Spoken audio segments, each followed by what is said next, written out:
Welcome back to County Connection. For our final segment of the October episode, we are going to be talking about National Cybersecurity Awareness Month, and who better to shed light on this topic than Byron Rice, our Director of Information Systems for Summit County. Thanks for coming, Byron. Thanks, Julie. We live in the information age, and that in many ways is great in terms of communicating with each other and having access to all that information at our fingertips, but it does come with some risks. And so tell us about this effort to bring attention to those risks. Well, the Cybersecurity Awareness Month is the month of October, and has been designated as such by President Obama, who recognized the importance of the cybersecurity awareness and resiliency. So each October, the Multi-State Information Sharing and Analysis Center, which is called MESAC, it's just another acronym, serves as a co-host with the U.S. Department of Homeland Security. They work with the National Association of State Chief Information Officers and the National Cyber Security Alliance in promoting this month of awareness. And so MESAC develops and distributes the cybersecurity awareness toolkit materials to all 50 states and a lot of the District of Columbia and a lot of their smaller jurisdictions that are members of MESAC. So, and it includes posters and calendars and a lot of informational things for the public consumption. Both, well, not just public, but for businesses, governments, and stuff like that. So. Sure. So really a big push to understand what cybersecurity is and the measures you can take to protect yourself, whether you're an individual or a worker or an organization. Right. Yeah. It's very pervasive these days. So we all live in the world of technology. So it's not just one area that has to worry about it. Definitely. And you probably, I bet you lose sleep sometimes worrying about it because you have all of that information to protect for Summit County government. But you've been in this business for a long time, so you've really seen quite an evolution over the past 15 or 20 years. Yeah, it's changed pretty dramatically in that time frame. Now we've got the world of social media and people sharing personal information with with the cyber community, if you will. Right. It's really different. Some of the big risks these days are obviously you've heard about data breaches and identity thefts, right? Stuff like that. So as we store more and more information, in the cloud, if you will. Yeah, it's very good for us as a civilization to share data to be able to be more effective and efficient, but there's that risk of having data breaches and identity loss. So we have to be very diligent about protecting that type of information. Definitely. So can you talk about some of the measures that you've been you've been deploying at Summit County government to protect our public assets and the information that maybe our citizens are giving us? Right. The typical, I'm not a security expert. That's a whole different field, or that is a field unto itself. I mean, it's a whole career path that a lot of people are being very successful at, and some, it's a challenge. But so all the basic things the county is doing, like with firewalls to kind of keep the bad guys out, if you will, and protect our networks. We have regular password changes for all of our employees. We've implemented strong password policies, and procedures. So to make it complex and using capital letters, lowercase letters, numerics, special characters, and we change them every 90 days, which is sometimes a challenge for folks. But we also have, we limit system and application access by user based on what their job position is and what information they need access to do their job. We also have email encryption for those that deal regularly with sensitive information. Okay. Like human resources or public health from Sure. a HIPAA perspective, or our attorneys. Mm-hmm. So they have their email encrypted when it goes out, Okay. which protects the information. Otherwise, it'd be in a clear text form. Mm-hmm. And we've also done a lot of database encryption. So personal information that we might have, our citizens or contractors or whatever, Mm-hmm. we have that data encrypted. So heaven forbid if it was, there was ever a breach at the county, the data is encrypted and nobody could do anything with it. Wouldn't be useful to them. It's right. So I think that's more and more pervasive these days, not just with county government, but in businesses in general. Right, absolutely. I mean, we've heard stories about, what was it, the heartbleed virus. The virus, yeah. And systems being compromised both in the public sector and the private sector. Yeah, So, yes. It's a challenge. It's an ongoing challenge. Some people think that it's achievable. Others say it's inevitable that you can have some sort of a security breach, but it's a challenge. So we just try to stay as ahead of it as much as we can. Great. So. All right. So that's what we're doing from the county's perspective in terms of protecting that information that the public gives us or that we're using for our day-to-day work in government operations. Right. So let's talk about some practices that our members of our community can use, because we all are connected through these information networks, and so it really is. It's good for all of us. It's good for the whole community, for each one of us individually to practice good cybersecurity. So let's start with passwords. You mentioned that a little bit. What should people be thinking about in terms of their passwords? So as part of this this program, this outreach program, you'll probably be seeing posters like this, and this one in particular pertains to passwords. One thing is to really make sure that you have a strong password. Don't use dictionary type words in your password. Those are very easy to break.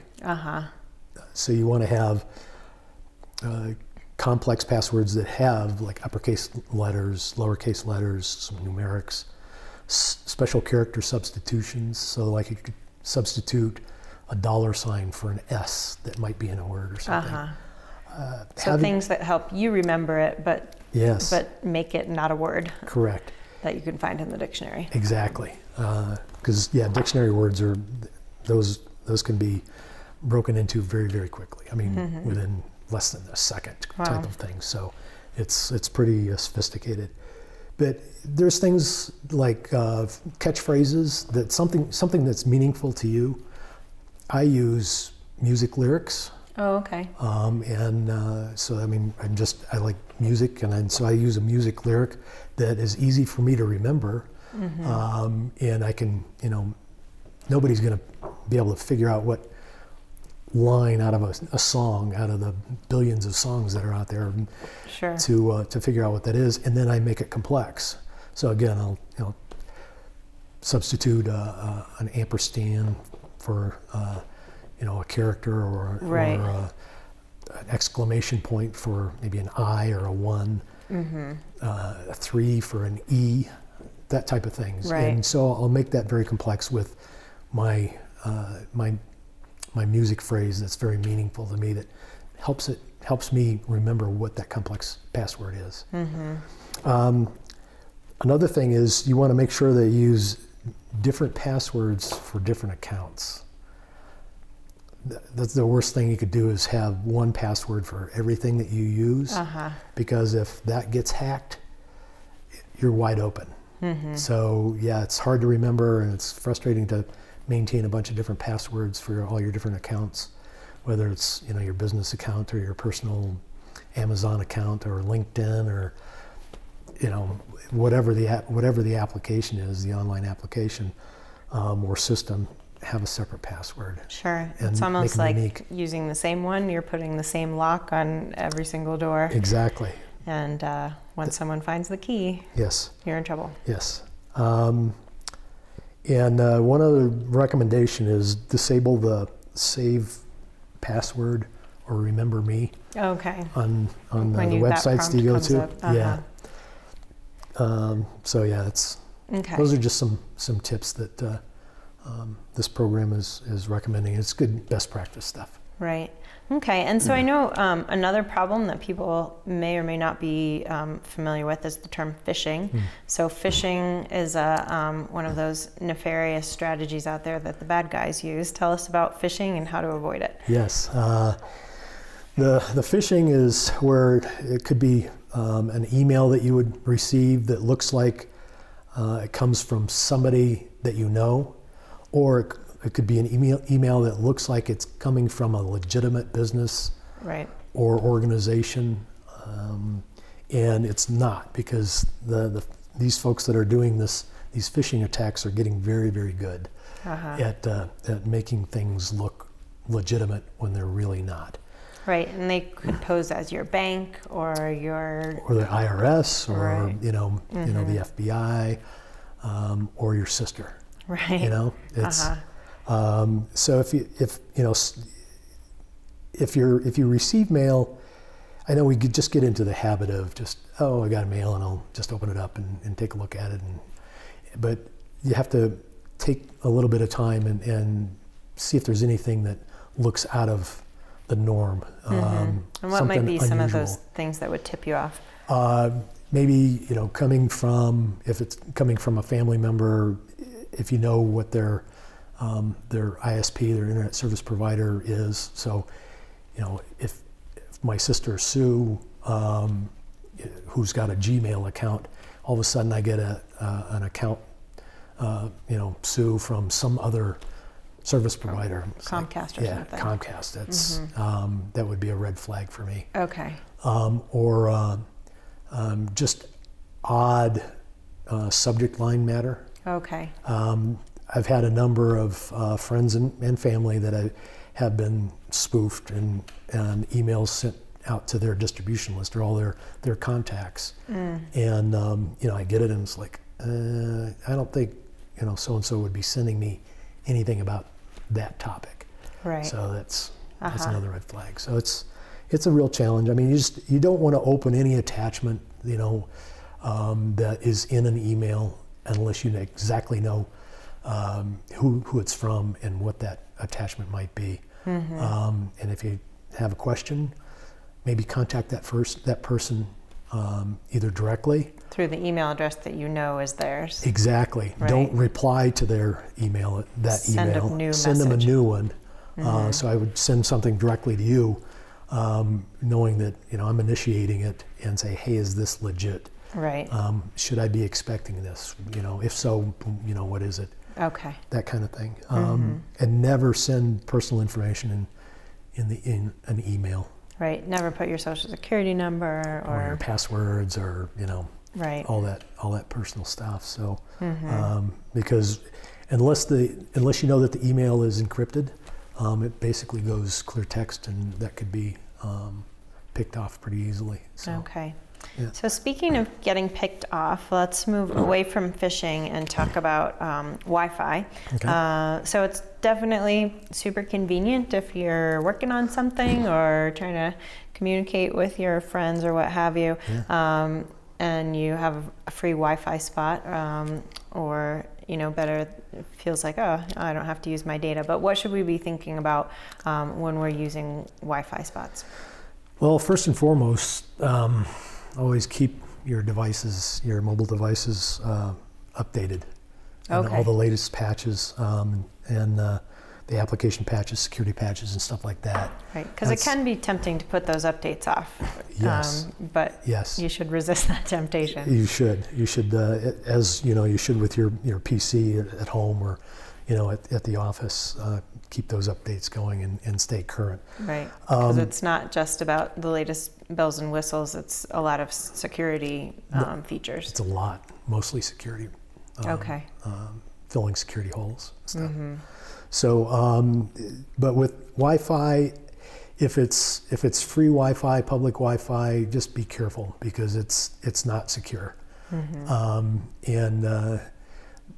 there are means that people can pick up your Wi-Fi signal and steal your information as you're, so you don't want to do like banking, any personal things like that. So if you're just sending a text or you're maybe looking at some emails, maybe okay, but not if you're going to be open, if having personally identifiable information. Or just be careful with that because again, it's not secure. I mean, not to knock, Starbucks or wherever, that has free Wi-Fi, but it's free and it's open to anybody. And you don't know who might be, doing something to that Wi-Fi signal to capture your information. Okay. Another thing is probably not good to do your taxes in one of those free Wi-Fi spots. No.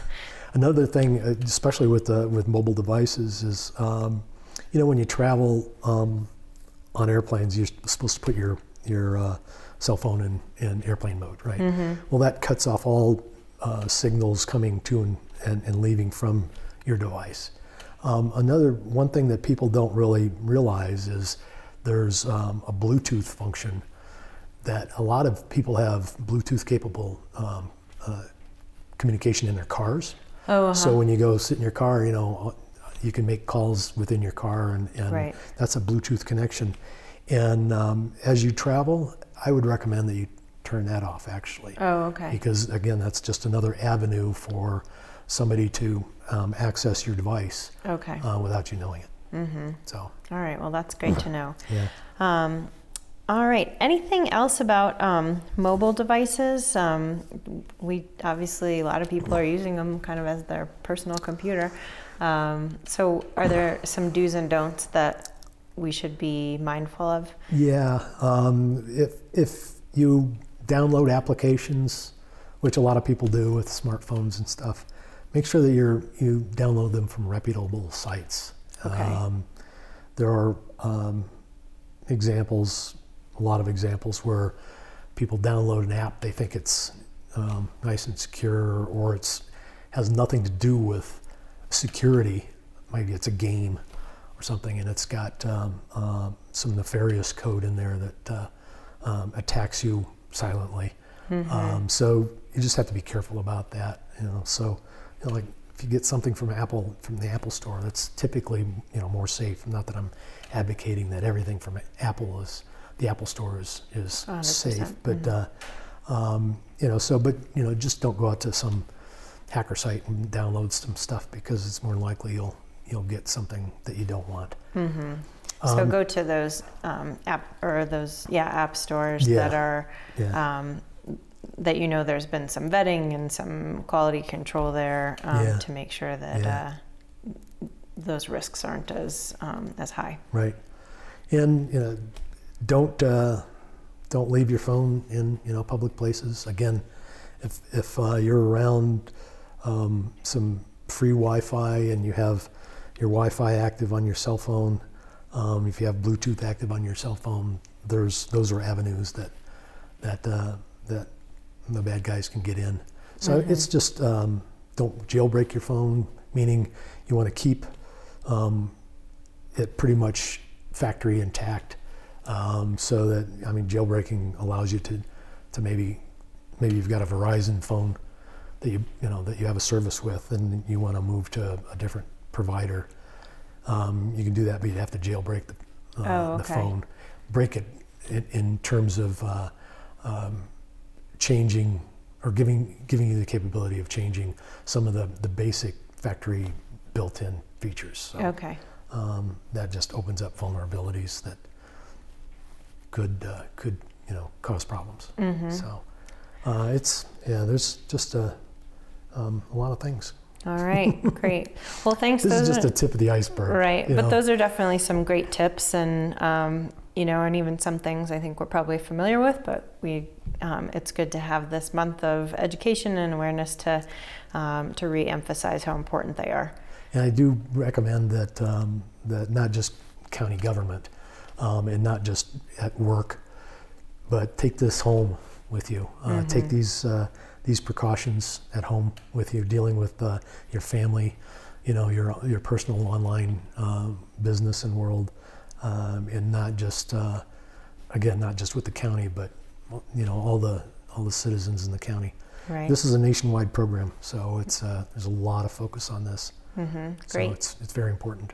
All right. Well, thanks so much for sharing all that with us today. And then you can definitely go online. What's the website there?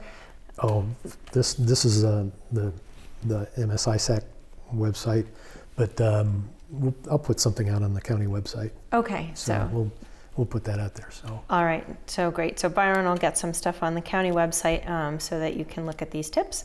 Thanks so much for coming in to share them with us today here.